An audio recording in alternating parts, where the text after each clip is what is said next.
नमस्कार। आप देख रहे हैं स्पेशल कवरेज न्यूज। मैं हूं आपके साथ शिव कुमार मिश्रा। मेरे साथ हैं संतोष पाठक जी। स्वागत और अभिनंदन। बहुत बहुत धन्यवाद शिव जी। और स्पेशल कवरेज न्यूज के तमाम दर्शकों को नमस्कार। और एक बड़ी खबर के साथ हाजिर हुए हैं हम। हमेशा की तरह शुरुआत शिव जी अपने शानदार अंदाज में करेंगे और आपके सामने तथ्यों को एक एक करके रखेंगे। क्यों? क्योंकि प्रधानमंत्री की कुर्सी पर बड़ा सवाल खड़ा हो गया है। क्यों खड़ा हो गया है? कहां से खड़ा हो गया है? किसने उठाया है? और ये सवाल इस बार अपोजिशन से नहीं, घर के अंदर से सवाल उठा है। जी शिव जी। चलिए, अभी हम कोशिश भी करेंगे आपको कि खबरें भी दिखा दें। शायद अगर आ गई तो अभी हम खबरें भी दिखाएंगे। संतोष जी अभी दिखाएंगे खबरें। सवाल यह है कि नरेंद्र मोदी प्रधानमंत्री रहेंगे कि नहीं रहेंगे। अब ये चर्चा शुरू हो गई। किसने सवाल पूछा, किसने सवाल पूछवाया, ये बात निकल के अब मार्केट में आ गई, अब बाजार में आ गया। कहते नहीं, वो बंद था मकान, सामान बाहर आ गया। मोहन भागवत एक प्रोग्राम में होते हैं। एक प्रोग्राम में उनसे सवाल किया जाता है कि मोदी के बाद अगला पीएम कौन। भैया, जब अभी इस्तीफा नहीं हुआ तो अगले पीएम की चर्चा क्यों? क्या ये सब तैयारी शिव जी, उत्तर प्रदेश? शिव जी, शिव जी, थोड़ा सा इसमें मैं कह दूं कि सवाल पूछा नहीं जाता, सवाल पूछवाया जाता है और अपने ही लोगों से पूछवाया जाता है। जी, यह सवाल यह है कि यह तब पूछा गया जब उत्तर प्रदेश में योगी आदित्यनाथ के पास सह सरकारवा अरुण कुमार, बीएल संतोष जो संगठन महामंत्री आरएसएस की तरफ से, दोनों ने बैठकर और क्षेत्रीय प्रचारकों ने बैठकर योगी आदित्यनाथ से उनका राय मशवरा लिया। आए थे उत्तर प्रदेश के पॉलिटिकल गेम को चेंज करने, वो प्रधानमंत्री को चेंज करने लगे। तो कहीं न कहीं से ये सवाल पूछवाया गया कि अब आरएसएस की मंशा है और आरएसएस ने ये गेंद कहां फेंक दी, किसके ऊपर उछाल दी है। इसी पर अभी थोड़ी देर हम बात करेंगे संतोष जी से। लेकिन सवाल है कि आखिर इस तरीके का सवाल पूछवाया क्यों गया? कुछ दिन पहले जब नरेंद्र मोदी और मोहन भागवत 75 वर्ष के नहीं हुए थे, तब एक सवाल निकल के आया था कि 75 वर्ष बाद, उम्र पूरी होने के बाद किस किस का इस्तीफा होगा। मोहन भागवत ने जवाब दिया कि 75 वर्ष के बाद संन्यास ले लेना चाहिए, नए लोगों को भी मौका देना चाहिए।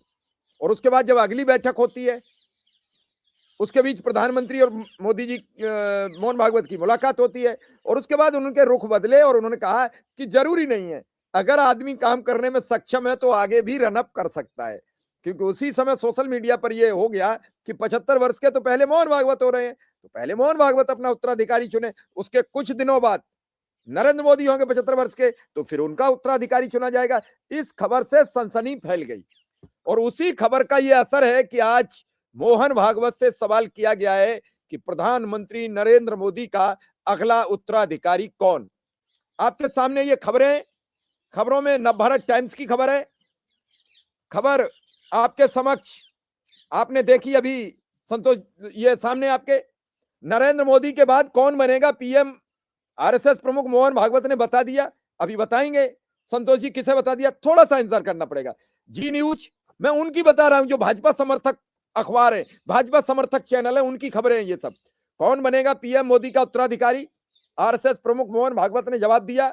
Mohan Bhagwat on next PM, Modi के बाद कौन पर सवाल पर भागवत ने दिया जवाब। ये खबरें आपको हमने 3 बड़े संस्थानों की बता दी जो देश के चर्चित और जाने माने हैं। अब हम आ जाते हैं सीधा मुद्दे पर संतोष पाठक जी के पास। पाठक जी, खबरें आपने देख ली, आपने मंतव्य समझ लिया। ये वही मोदी है, भागवत जी हैं जो मोदी की 75 वर्ष पर औरों को मौका देने का जिक्र कर रहे थे। तो अब क्या खबर है, इस खबर में किसका नाम ले दिया है? शिव जी, देखिए, दो तीन चीजें आपने जिस बैठक का जिक्र किया और उसके बाद सहगल साहब की विदाई हो गई अचानक आनंद फानंद में। सहगल साहब ने इस्तीफे का नोटिस दिया था शिव जी, लेकिन उनको विथ इमीडिएट इफेक्ट जो है वो निकाल दिया गया। विथ इमीडिएट इफेक्ट का मतलब निकाल देना ही होता है, निकाल दिया गया। योगी आदित्यनाथ को प्रधानमंत्री बनाने के अभियान में लगे दो लोगों की विदाई, पहले उपराष्ट्रपति रहे जगदीप धनखड़ की और फिर सहगल साहब की। सहगल साहब सिर्फ एक अधिकारी या रिटायर्ड अधिकारी नहीं थे।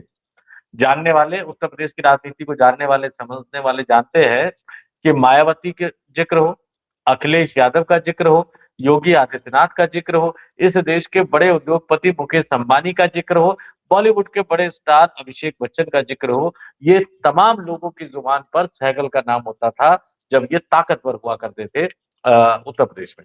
लेकिन चलिए हम सिर्फ संघ की बैठक पे आते हैं। काउंटर अटैक होना था। काउंटर अटैक इसलिए होना था क्योंकि संघ ने, अब देखिए सत्ता का एक अलग सवाल होता है। संघ ने 75 वर्ष का नियम लागू करने की बात कही। मोदी जी ने कहा अच्छा मुझे नियम सिखाओगे। भागवत साहब बैकफुट पे चले गए। विज्ञान भवन में खुल के कह दिया कि ना ना ना ना ना ना, ना तो मैंने उनके रिटायरमेंट की बात कही थी, ना मैंने अपने रिटायरमेंट की बात कही थी। वो तो जो सक्षम है वो काम कर सकता है। लेकिन फिर भी वो चाहते थे भैया कुछ तो मिले, सत्ता आई है तो सत्ता में हिस्सेदारी तो मिले। भाजपा का अध्यक्ष बना दो, एक दो राज्यों में मुख्यमंत्री हमारे बना दो, कुछ मंत्री हमारे बना दो। मोदी जी ने कहा अच्छा भाजपा अध्यक्ष चाहिए, मुख्यमंत्री का पद चाहिए, मंत्री का पद चाहिए, आओ तुम्हारी पोल खोलता हूं मैं, और मुझसे बेहतर तुम्हारे बारे में कौन जानता है। तो एक तरफ देश में इंडिगो क्राइसिस था, जिसके तार कहीं ना कहीं उनके करीबी मित्र गौतम अडानी साहब के साथ जुड़ रहे थे। दूसरी तरफ एक फाइल की चर्चा थी, एक बड़े घिनौने कारनामे की फाइल की चर्चा थी, जिसमें उनके मंत्रियों के नाम आ रहे थे। प्रदूषण अपने आप में एक समस्या थी, हालांकि संसद सत्र के पहले दिन उन्होंने कह दिया मजा लीजिए। तो इन मुद्दों पर चर्चा कराने की बजाय या इनसे बचने की बजाय जो है, उन्होंने कह दिया नहीं नहीं नहीं नहीं, वंदे मातरम के 150 साल पर संसद में विशेष चर्चा होगी, लोकसभा और राज्यसभा।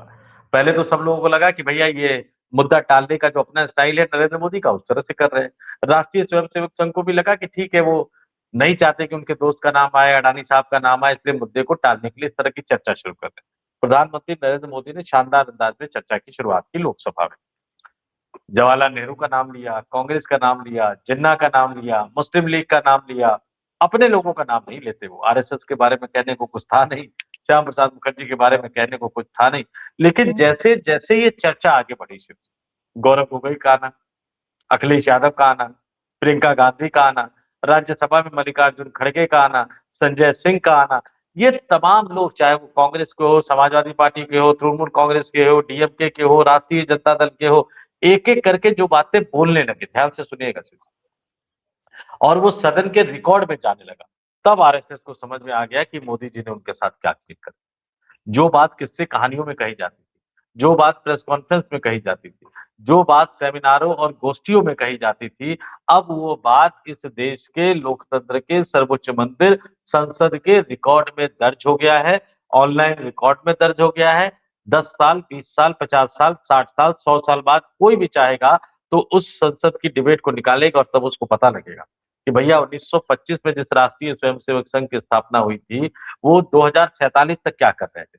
जब भगत सिंह फांसी के फंदे पर छूट रहे थे, जब सुखदेव राजगुरु फांसी के फंदे को चूम रहे थे, जब महात्मा गांधी, जवाहरलाल नेहरू, राजेंद्र प्रसाद, सरदार वल्लभ भाई पटेल, मौलाना आजाद, ये तमाम लोग जो है वो देश के आजादी के आंदोलन में जेल जा रहे थे, पुलिस की लाठियां खा रहे थे। जब सुभाष चंद्र बोस जेल में थे, जेल से बाहर निकलकर किस तरह से वो अफगानिस्तान के थ्रू, रूस के थ्रू जर्मनी पहुंचे, वहां से जापान पहुंचे और उसके बाद सेना लेकर किस तरह से वो भारत में लड़ने के लिए आए, अपनी कुर्बानी दी। उस समय आरएसएस क्या कर रहा, अंग्रेजों के साथ था। उस समय आरएसएस से जुड़ी हिंदू महासभा क्या कर रही थी, उनके सावरकर क्या कर रहे थे, और श्यामा प्रसाद मुखर्जी क्या कर रहे थे। भारत छोड़ो आंदोलन जब महात्मा गांधी ने शुरू किया, उस समय हिंदू महासभा अंग्रेजों के साथ थी। श्यामा प्रसाद मुखर्जी मुस्लिम लीग का नाम लेके कांग्रेस को घेरने की कोशिश तो करती बीजेपी, लेकिन ये बताना भूल जाती है कि श्यामा प्रसाद मुखर्जी गुलाम भारत में ही मुस्लिम लीग के साथ मिलकर सरकार चला रहे थे। आजादी के बाद सत्ता का मुंह तो छोड़ दीजिए, आजादी से पहले भी सत्ता का मुंह किस तरह से था कि 11 राज्यों, उस समय 11 राज्य हुआ करते थे, 7 राज्यों में कांग्रेस की सरकार बनी, बाकी 4 राज्यों में नहीं बन पाई। तो बजाय विपक्ष में बैठने के हिंदू महासभा ने क्या किया, या इनसे जुड़े संगठनों ने क्या किया, आरएसएस से जुड़े संगठनों ने क्या किया, वो मुस्लिम लीग के साथ मिलकर सरकार बनाई। श्यामा प्रसाद मुखर्जी भी उसमें मंत्री बने थे। ये तमाम चीजें किसी को पता नहीं, खासतौर से इस देश की युवा पीढ़ी को। क्यों? क्योंकि उनको तो सुबह सुबह व्हाट्सएप यूनिवर्सिटी का ज्ञान मिल जाता था, उसके बाद उनके दिमाग में इतनी जगह ही नहीं बचती थी कि व्हाट्सएप यूनिवर्सिटी का ज्ञान के अलावा कुछ दे सके। अब जब उन्हें सच्चाई पता लगी कि अरे भैया, देशभक्ति की बातें करने वाले, वंदे मातरम की बातें करने वाले, ये तो आजादी के आंदोलन में कहीं थे ही नहीं। और संजय सिंह ने बड़ा गजब सवाल उठा दिया, मत बताओ 100, 200, 500, 600, सिर्फ 4 नाम बता दो। ये संजय सिंह ने राज्यसभा में पूछा, सिर्फ 4 नाम बता दो जो वंदे मातरम की बात कहते हुए जेल गए हो। चट्टी पिट्टी गुम हो गई। जेपी नड्डा बैठे थे, हवाइयां उड़ने लगी। और ये तमाम चीजें सदन के रिकॉर्ड में दर्ज करवाकर नरेंद्र मोदी किसका भला कर रहे थे? ये आरएसएस के मुखिया मोहन भागवत को बाद में समझ में आया कि इन्होंने तो बंटा ठार कर दिया हमारी पूरी छवि का। हमारी शाखाएं बढ़ रही थी, युवा लोग हमसे जुड़ रहे थे, लेकिन अब कोई जुड़ नहीं रहा, हमारे साथ आएगा नहीं आने वाले दिनों में, क्योंकि पोल खुल गई। तो भागवत साहब का रहा साहब वही एजेंडा है। अपने ही कार्यक्रम में गए, अपने ही व्यक्ति से सवाल पूछवाया कि मोदी का उत्तराधिकारी कौन होगा, और खुद ही जवाब देकर एक संदेशा उन्होंने नरेंद्र मोदी को दे दिया। लेकिन उनके सवाल ने, उनके जवाब ने, उनके संदेशे ने भारतीय जनता पार्टी की गुजराती लॉबी और राष्ट्रीय स्वयंसेवक संघ के बीच में जारी लड़ाई का सच एक बार फिर से सामने ला दिया। संतोष जी, ये क्या लग रहा है, खबर में क्या लिखा है कि भागवत का उत्तराधिकारी कौन, क्षमा चाहेंगे, मोदी का उत्तराधिकारी कौन होगा, क्या लिखा है खबर में? नहीं, आप ये क्षमा मांगने वाली बात नहीं है शिव जी, क्योंकि मोदी का दोनों का उत्तराधिकारी तो नहीं, आप दोनों का सवाल उन्होंने पूछ लिया ना भाई, मोदी का उत्तराधिकारी कौन, तो अब ये पूछेंगे कि भागवत का उत्तराधिकारी कौन, यही चीज होगी। लेकिन मैं खबर जरा दर्शकों को बता देता हूं कि खबर क्या था और कार्यक्रम क्या था। कार्यक्रम था राष्ट्रीय स्वयंसेवक संघ के शताब्दी वर्ष का। कहाँ था? तमिलनाडु के राजधानी चेन्नई में था। अब आजकल बीजेपी आरएसएस का काम नहीं कर रही है, आरएसएस बीजेपी का काम कर रही है। पश्चिम बंगाल में चुनाव आया तो वहां हिंदू खतरे में होगा, असम में चुनाव आया तो वहां हिंदू खतरे में होगा, तमिलनाडु में चुनाव आया तो वहां सनातन धर्म खतरे में होगा। तो भागवत साहब बीजेपी के एजेंडे पे तमिलनाडु गए, लेकिन दिमाग में तो वो चल रहा था कि लोकसभा में क्या हुआ आरएसएस के साथ, राज्यसभा में क्या हुआ आरएसएस के साथ। तो उन्होंने अपने ही कार्यकर्ता से एक सवाल पूछवा लिया। मैं दोबारा कहता हूँ, मोहन भागवत साहब के कार्यक्रम को जानने वाले जो नहीं समझते उनका पैटर्न बता देता हूं कि संघ का कार्यकर्ता जो भी सवाल पूछता है वो पहले से तय होता है कि कौन पूछेगा, क्या पूछेगा, और भागवत साहब अपना जवाब पूरा गहन विचार मंथन करके तय कर चुके होते हैं कि क्या बोलना है। तो चेन्नई में आरएसएस के, ये नवार टाइम्स की खबर को विस्तार से बता रहा हूं मैं, तमिलनाडु की राजधानी चेन्नई में राष्ट्रीय स्वयंसेवक संघ के शताब्दी वर्ष समारोह का आयोजन किया गया। इस कार्यक्रम में सरसंघ चालक, आरएसएस के सरसंघ चालक मुखिया मोहन भागवत बतौर मुख्य अतिथि पहुंचे थे।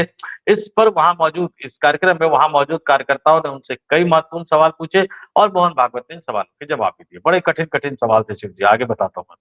कार्यक्रम के दौरान कुछ स्वयंसेवकों ने यह प्रश्न उठाया, यह पूछा कि भविष्य में नरेंद्र मोदी के पश्चात प्रधानमंत्री पद की बागडोर किससे सौंपी जाएगी, और इसका जवाब चौंकाने वाला था, इसका जवाब हैरान करने वाला था। ध्यान से बता दूं मैं आपको, चाहे अटल बिहारी वाजपेयी रहे हो या नरेंद्र मोदी रहे हो, अटल बिहारी वाजपेयी के दौर में थोड़ी बहुत हिम्मत तो हो भी जाती थी, क्योंकि वो बदले की भावना से कार्रवाई करते नहीं थे। नहीं तो सत्ता के आगे आरएसएस लड़ा नहीं है कभी, सत्ता के आगे लड़ नहीं पाया है कभी।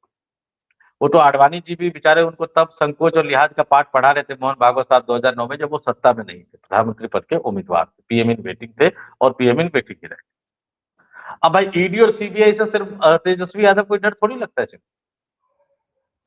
भाई, मैंने तो आपको बताया था कि तेजस्वी ने तो पिछले चुनाव में पूरा दाव लगा दिया, खुद को समर्पित कर दिया भाजपा के साथ। ये तो खबर क्या कल से करेगा, चल रही है।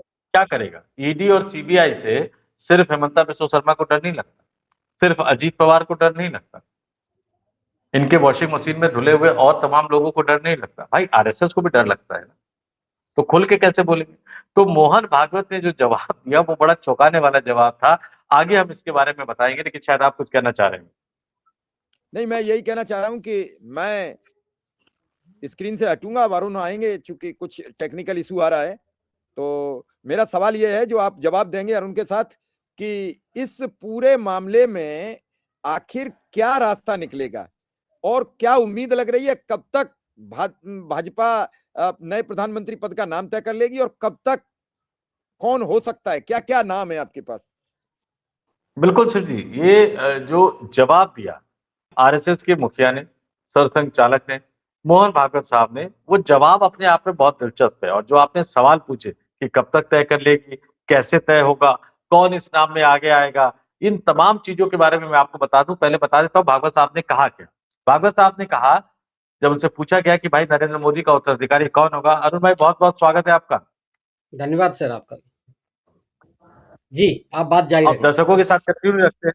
हाँ, जब मोहन भागवत से सवाल पूछा या पूछवाया गया स्वयंसेवकों के जरिए, तो मोहन भागवत साहब ने कहा कि बीजेपी और मोदी इस पर चर्चा कर फैसला करेंगे। यानी सीधे सीधे भागवत साहब ने संदेशा दे दिया कि भैया अब तो सवाल उठ गया कि मोदी के बाद कौन, तो अब उत्तराधिकारी ढूंढ लो, इस पर चर्चा कर लो, बीजेपी के नेताओं के साथ चर्चा कर लो। लेकिन ये एक और संदेशा था कि आप आरएसएस की पोल खोलेंगे, आप आरएसएस के चिट्ठों को संसद के रिकॉर्ड में दर्ज करवाएंगे, तो फिर अब हमारी बारी है और हमने ये सवाल पूछ दिया कि आपका उत्तराधिकारी कौन होगा, और इसके जरिए हमने एक मैसेज देने की कोशिश कर दी है कि आपकी विदाई की बेला आ गई है। लेकिन क्या विदाई होगी?